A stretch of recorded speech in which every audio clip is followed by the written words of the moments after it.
is a crap game operator. Why do you say that? Well, most of his money comes from crap games in Jersey. I mean, if that takes a genius to get money out of a crap game, come on, there's been geniuses in this city for 100 years. That's what gambling is all about. You win some and lose some, but it's really a trap.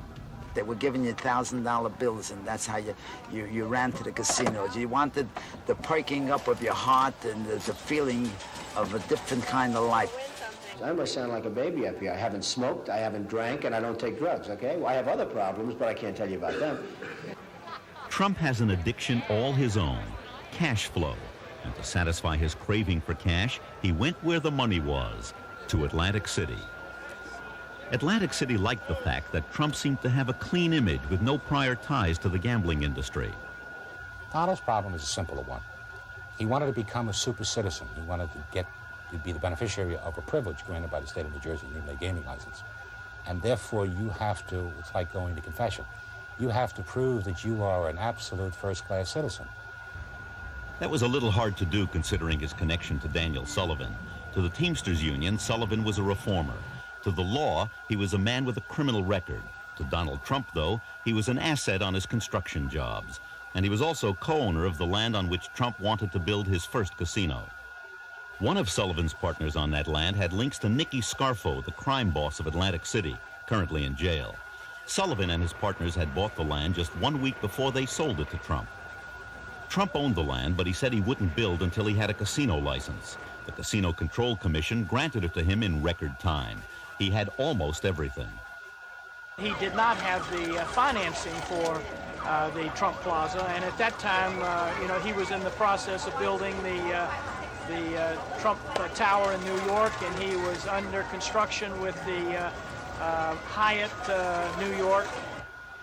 Trump soon found a partner with deep pockets. This time it was Harrah's. For half ownership, Harrah's put up $50 million, and for that, Trump had to take second billing.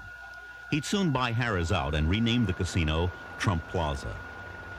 Just like going to confession, casino applications must be renewed every few years, so casino owners must stay clear of associations like Daniel Sullivan.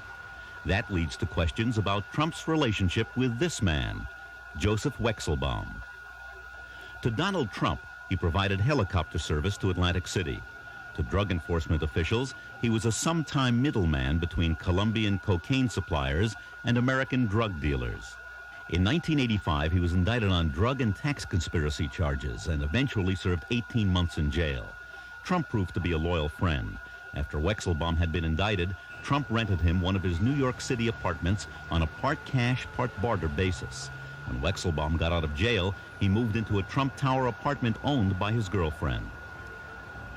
Others wouldn't have Trump's luck with the Casino Control Commission when it came to investigating their ties with undesirables. That's why Baron Hilton struck out. The Division of Gaming Enforcement then recommended licensing, but the Casino Control Commission said no, accusing key executives and one of Hilton's lawyers of being too close to organized crime. The license was denied. Trump purchased the hotel and opened it as Trump's Castle. Now this is a castle. You're the king of the castle. Everything's just bigger, much bigger, and frankly more expensive. But it's something that, when it's done, if done right, is a wonderful investment. Trump only saw the cash coming in. Early on, a casino analyst named Marvin Rothman saw it pouring out. While cash flow numbers sound very impressive, it's very important to be able to cover your debt service, because cash flow doesn't mean anything if you can't cover debt. Covering debt wasn't on Trump's mind. Having it all was. So Trump's debt grew larger as he relied on the magic of junk bonds instead of partners to finance his habit. But this was the mid-1980s. Trump was on top. Every hand was full of aces, and he kept going. Trump began playing a new game, weaken your competition. First came Harrah's, his former partner. He bought its stock, and the company spent $30 million buying him out. With the profits, he went after Bally's. There was litigation on both sides, and in the end, Bally's succumbed to his apparent greenmail and paid him off. He skirts the law in the sense that he goes